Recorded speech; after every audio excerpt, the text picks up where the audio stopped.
Olá, tudo bem?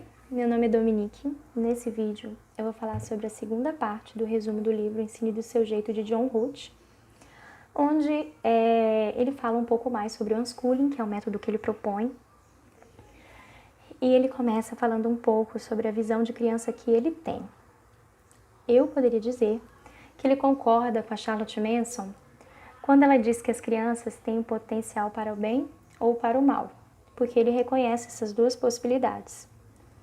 E o John Roth acredita que o entorno da criança, as relações que ela compõe, tem uma influência muito forte com aquilo que ela se torna. Ele também apresenta uma atitude, vamos dizer, de certa forma, otimista em relação à criança, quando ele diz que ela tem um desejo natural de se adaptar ao mundo dos adultos, de seguir as regras, e que geralmente quando ela não faz, é porque lhe falta capacidade, lhe falta habilidade, lhe falta maturidade, ou porque, segundo suas próprias palavras, suas fortes emoções arrebatam essa criança, né?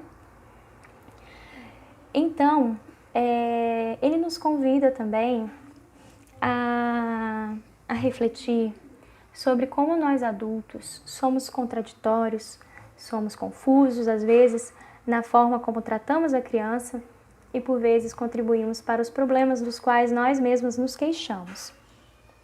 Vou fazer uma ilustração para citar alguns exemplos, né? Para resumir alguns exemplos, algumas ideias.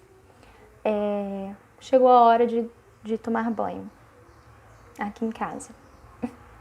E eu chego para minha filha e falo o seguinte: filha, vamos tomar banho? Ou então pior, filha, você quer tomar banho? E a minha filha responde aquilo que eu não queria ouvir: não, mamãe, eu não quero tomar banho. Então eu digo aquilo que eu poderia dizer para terminar de afundar a situação. Não, filha, você vai tomar banho. Agora é hora de tomar banho. E pronto, começa aí a confusão, começa aí, os ânimos começam a se exaltar, a criança fica nervosa e, de certa forma, ela tem razão. Afinal, eu ofereci opções para ela, ela fez a sua escolha e eu não respeitei a sua escolha. Seria muito mais simples, menos conflituoso, segundo John Roth, se eu tivesse claro desde o início, se eu tivesse deixado claro desde o início que ela não teria opções, né? Se eu tivesse dito a ela o seguinte: filha, vamos terminar de brincar agora e nós tomaremos banho. Ou então se eu dissesse: ó, filha, agora é hora de tomar banho. Ou então, vamos tomar banho, né? Na frase afirmativa e não em forma de interrogação. Porque eu deixaria claro desde o início para minha filha que aquilo era uma ordem e não geraria uma expectativa que eu não supriria. Poderia ter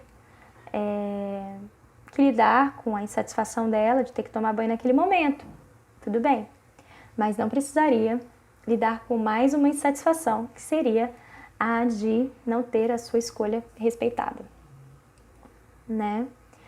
É apenas um exemplo para ilustrar as ideias dele, de quando ele fala que nós adultos somos confusos às vezes e pioramos a situação.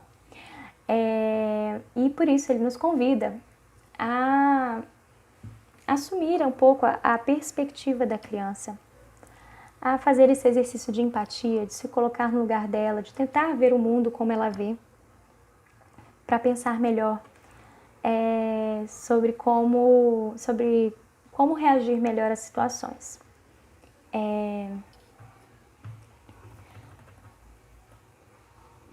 Ele também lembra, tem uma outra coisa que ele cita, que são algumas culturas mais primitivas, né? Como ele cita, eu não gosto muito dessa palavra primitiva, entendo o uso dele, né? Na época que ele escreveu esse livro. Mas eu acho que sou meio preconceituoso, né? Algumas sociedades são primitivas, então as outras são evoluídas, né? Enfim. Mas eu entendo o que ele quis dizer. Ele quis dizer que são sociedades mais próximas da natureza, mais conectadas com a sua natureza, que vivem num ambiente natural, cujas práticas são naturais. E ele cita que nessas sociedades não existem os problemas de comportamento dos quais a gente se queixa na sociedade ocidental, que eles não acontecem da mesma forma, não são assim, não existem nesse patamar que existem na nossa sociedade. Então, ele nos leva a refletir também sobre como a nossa cultura e as nossas práticas educativas influenciam, né, contribuem para os problemas de comportamento que enfrentamos, né? E o outro ponto também, que ele fala um pouco mais sobre a natureza da criança, seria aí um quarto ponto, né? É que as crianças precisam, que elas são naturalmente curiosas, né? Que elas têm interesse pela vida prática, pelo mundo dos adultos, por aquilo que nós fazemos e por tempo livre. E elas precisam de tempo livre para florescer. Nesse ponto, eu acho que ele se aproxima bem da Montessori, né? E tem um quinto ponto aí sobre a natureza da criança, que o John Roth desenvolve, que ele acredita que brincar para a criança é coisa séria. A gente tem que levar a sério, porque é um meio pelo qual a criança explora o mundo, né? E para que essa brincadeira se desenvolva com qualidade, ele cita 3 pré-requisitos: o tempo, o espaço e a privacidade. Esses 3 pré-requisitos, segundo ele, são difíceis de serem oferecidos em um ambiente escolar convencional lotado de atividades, né? E eu acredito que isso também possa acontecer dentro de uma educação domiciliar que reproduza essas mesmas práticas, né, esse mesmo contexto, em que a criança não tenha tempo, né, não tenha um espaço adequado e tudo mais, né? Então, ele também fala que a gente precisa levar a sério os talentos infantis e a brincadeira, a gente precisa levar a sério a brincadeira da criança, né? A forma como a gente lida com o resultado da brincadeira da criança, as coisas que ela constrói, né? Se a gente joga fora, né? Se destrói de qualquer forma, né? Se a gente dá qualquer material serve, é só uma brincadeira mesmo. Nessas atitudes, a gente expressa o valor, a seriedade que a gente dá àquilo que a criança produz. Então, ele incentiva, né, que a gente trate com cuidado, como algo sério para a criança, como se fosse um trabalho dela mesmo, que a gente dê a ela, forneça a ela os melhores materiais que a gente pode dar, né, que leve a sério aquilo que a criança produz. Ele também cita várias formas, né, várias experiências, né, de brincadeiras entre pais e filhos, mas eu não vou me ater a isso. Agora eu vou falar um pouco sobre a proposta de ensino, né, aprendizado do John Roth. São 5 pontos. O primeiro, com certeza, se tem algo que é central nessa proposta, é observar e explorar o interesse da criança, né? Eu darei uma ilustração para que a gente possa entender um pouco do porquê isso é tão importante para o John Roth, né? Vamos imaginar uma sala de aula em que há um professor ensinando uma matéria, uma disciplina. E vamos dizer que o aluno, vamos pegar um aluno só, não está interessado naquela disciplina. Talvez ele odeie aquela matéria, ache enfadonha. Talvez não veja sentido, não veja utilidade, não goste do professor. Enfim, por diversos motivos ele não está interessado. Talvez esse aluno esteja rabiscando uma folha, ou esteja conversando com outro aluno, talvez seja uma coisa mais interessante para ele, ou talvez ele esteja olhando para o professor, mas a sua cabeça esteja em outro lugar. O professor está ensinando, mas o aluno está aprendendo? É o questionamento do John Holt. Vou dar agora uma segunda situação, né? Vamos dizer que ao longo de uma disciplina, né, tenhamos também um aluno desinteressado por ela, não vê sentido.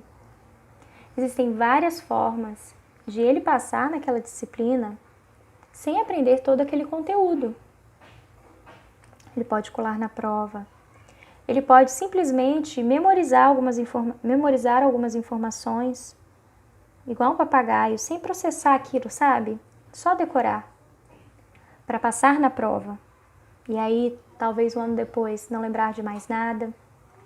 Ele pode, por exemplo, em um trabalho, pode pegar uma carona com os amigos, aproveitar um amigo que às vezes tem mais conhecimento, né? E ele entrar ali com apoio moral, sei lá, escrevendo, fazendo algo que não esteja ligado ao conteúdo. E ele pode sim ser aprovado na disciplina, ter frequentado todas as aulas. Mas será que ele aprendeu? Né? O professor ensinou. O professor deu prova, trabalho em grupo, mas o aluno aprendeu? Então, por essas questões, o John Holt, ele acredita que é uma perda de tempo, de recursos, de energia, tentar ensinar algo a alguém, tentar ensinar algo que alguém não quer aprender. Seria muito mais construtivo, produtivo, ensinar, gastar tempo, dinheiro e recurso ensinando algo que a pessoa quer aprender. Na verdade, se uma pessoa quer aprender algo, às vezes nem precisa de alguém ensinar, não precisa de alguém cobrar, ela não vai precisar de nada disso, porque ela está interessada. E um interesse leva a outros interesses. O interesse, explorar o interesse, exige conhecimentos básicos. Entendeu? Então, quando uma pessoa explora um interesse, ela aprende muito mais do que apenas esse interesse. Por exemplo, uma criança que está interessada em histórias em quadrinhos, né? Por exemplo, dos Estados Unidos. Vamos pegar histórias em quadrinhos de heróis. Ela inicialmente se interessou pelos quadrinhos, mas ela pode ver algumas coisas ali e se interessar por algo da cultura. Pode se interessar pelo inglês, pode se interessar por várias coisas, pode se interessar por ler. Afinal, enquanto ela está explorando as histórias e quadrinhos, ela está lendo e está exercitando essa habilidade. Entende? O interesse vai além dele mesmo, ele gera outros interesses. Mas talvez o pai pode perguntar, meu Deus, mas como o meu filho vai se interessar por determinadas coisas? Como eu vou fazer para surgir um interesse?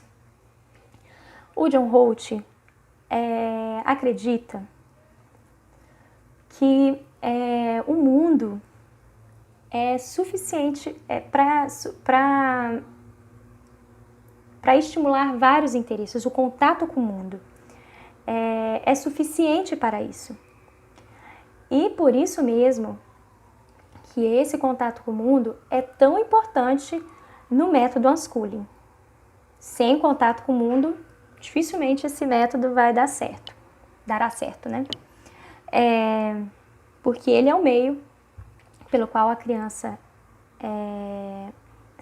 encontra novos interesses e também é o meio pelo qual ela explora esses interesses muitas vezes, né? Além do mundo, o John Holt também fala o seguinte, que as crianças naturalmente se interessam por aquilo que os adultos fazem. E se algo é importante para a gente, logicamente a gente esse assunto, essa prática, esse hábito estará presente nas nossas vidas. E, naturalmente, as crianças também se interessarão por aquilo. Bastará incluí-las no nosso cotidiano, né?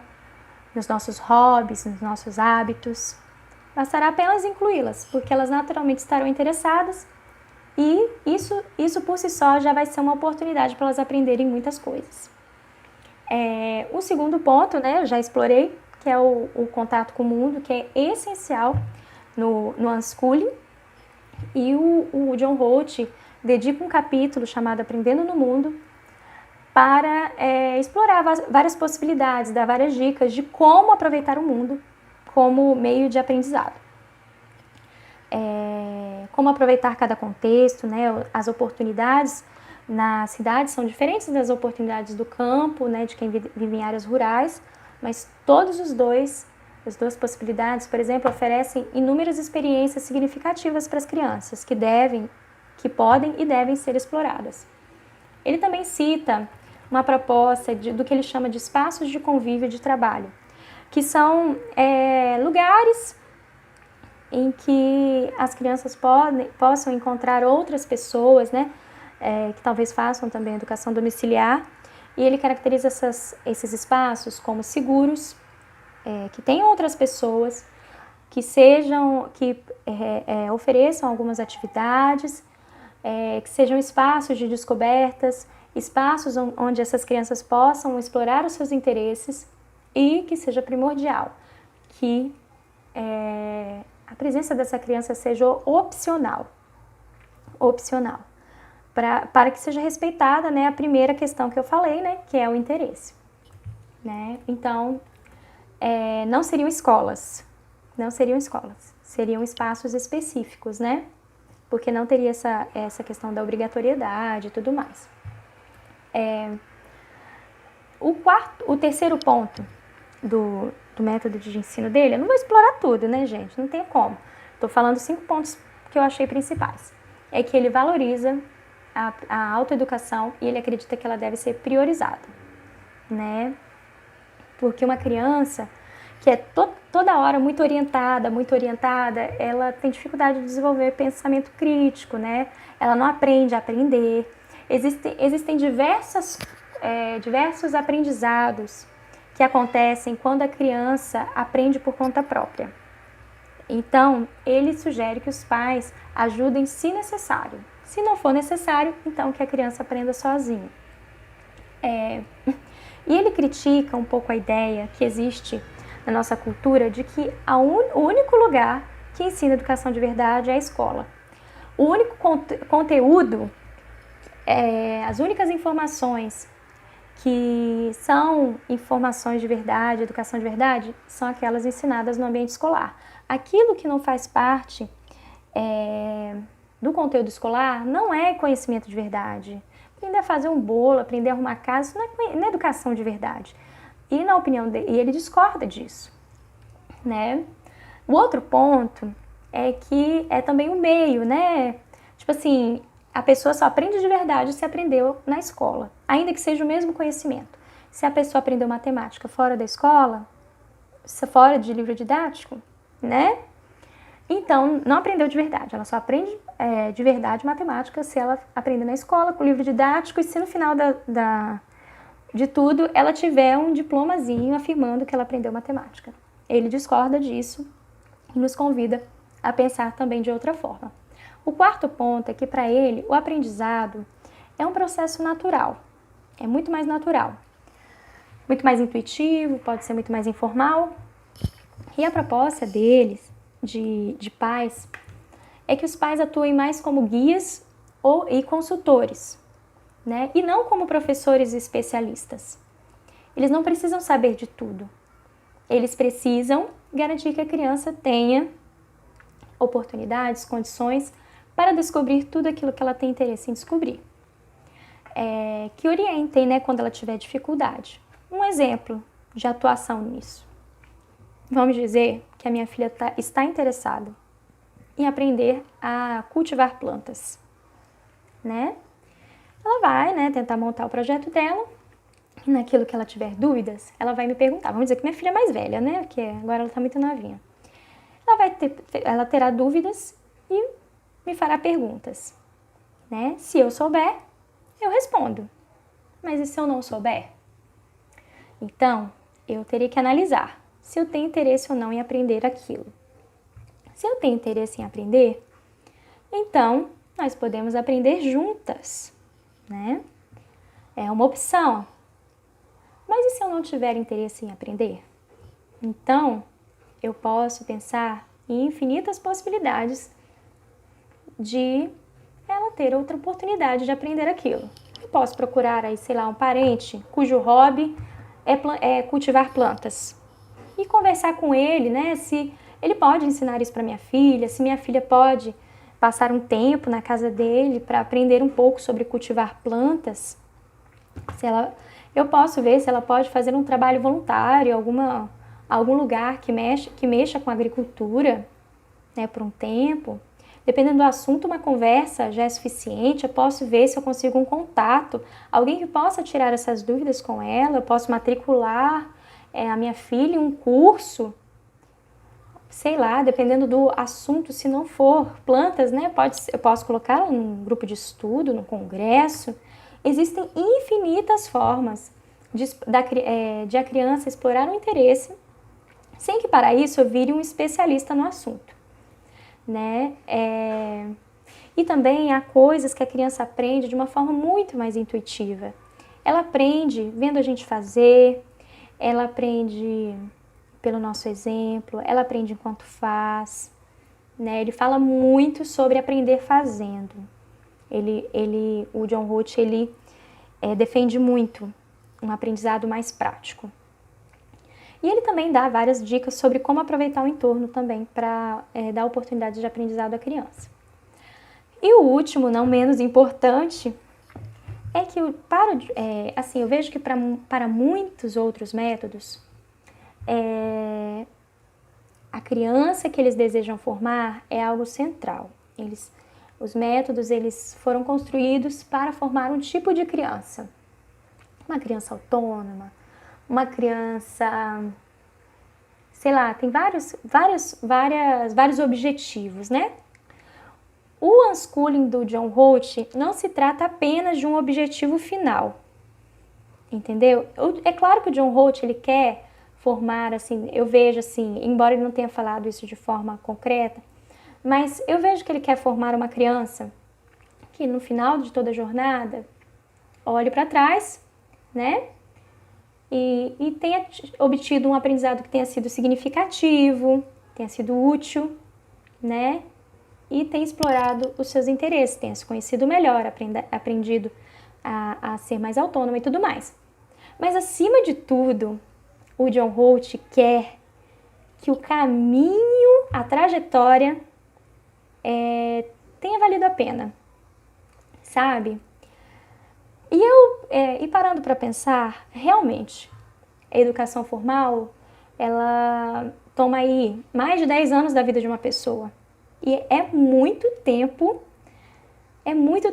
para a gente passar sendo infeliz, né? Sendo infeliz, estudando aquilo que a gente odeia, sabe? Não podendo viver bem.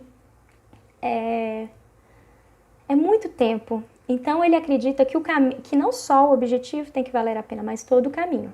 Ele acredita que o aprendizado deve ser uma experiência, né, cheia de sentido, algo significativo, algo útil e algo prazeroso para a criança. E é isso, gente. Muito obrigada a todos que viram o vídeo até aqui. Se tiverem alguma dúvida, podem fazer. Se eu souber, eu responderei. E é isso, gente. Um abraço. Muito obrigada.